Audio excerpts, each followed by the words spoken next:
$25 million from Saudi Arabia and much more from others. Hillary took millions from Kuwait, Qatar, Oman, and many other countries that horribly abuse women and the LGBT citizens.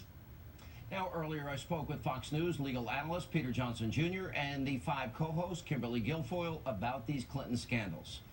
I have been now hitting this hard for over a week, both on radio and TV, because how does somebody that claims to be a champion of women's rights take money from the Saudis and the Kuwaitis and the UAE and Brunei and Qatar and Oman and Algeria that treat women, gays, lesbians, Christians and Jews horribly? How does she...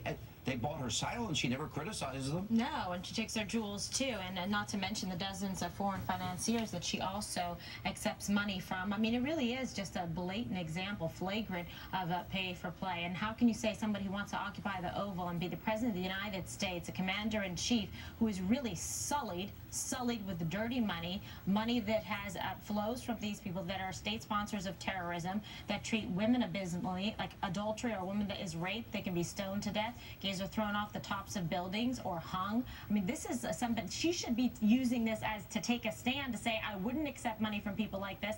I would return money, but instead, Donald Trump told me this week, why won't she, he told me last night, why won't she give the money back? Give the money back.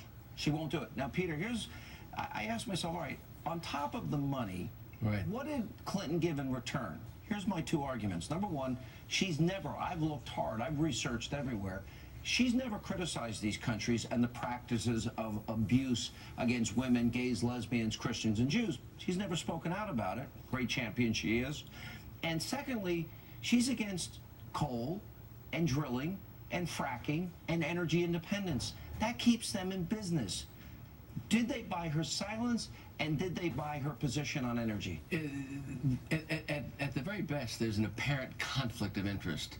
At the very worst, she and her husband were bought off by these dollars. And so what Donald Trump described was a mutual enrichment society, an international bazaar, where the price of admission was contributions to the Clinton Foundation in order to get business in countries like Haiti, in countries like Kazakhstan, in order to say, we now want to sell 20% of United States uranium to Russia.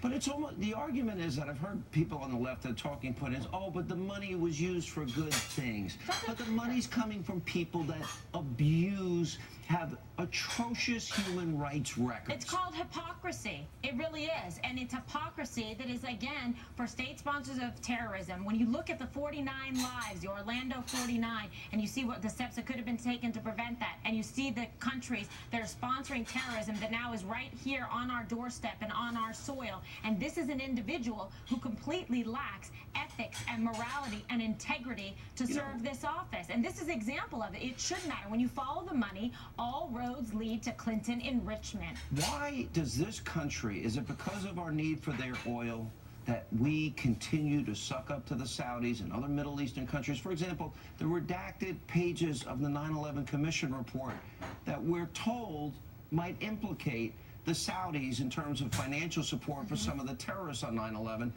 Why wouldn't the public be able to see that? I think what you're giving even better motives than we see here, what Donald Trump is talking about. You're talking about some public purpose causing us to act in some way.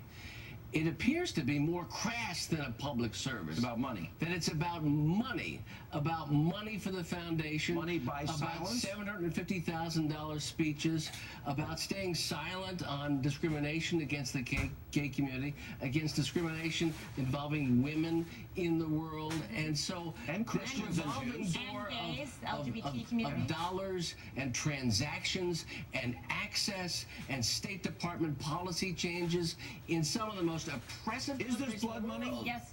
Blood money? Yeah, Trump said it. I think it is. She needs to explain why it's not, because it gives the appearance that it is. I'm with Kimberly. I say blood money. Look at the source. I wouldn't take a penny for them. Look at the source. Yeah, never. Big time.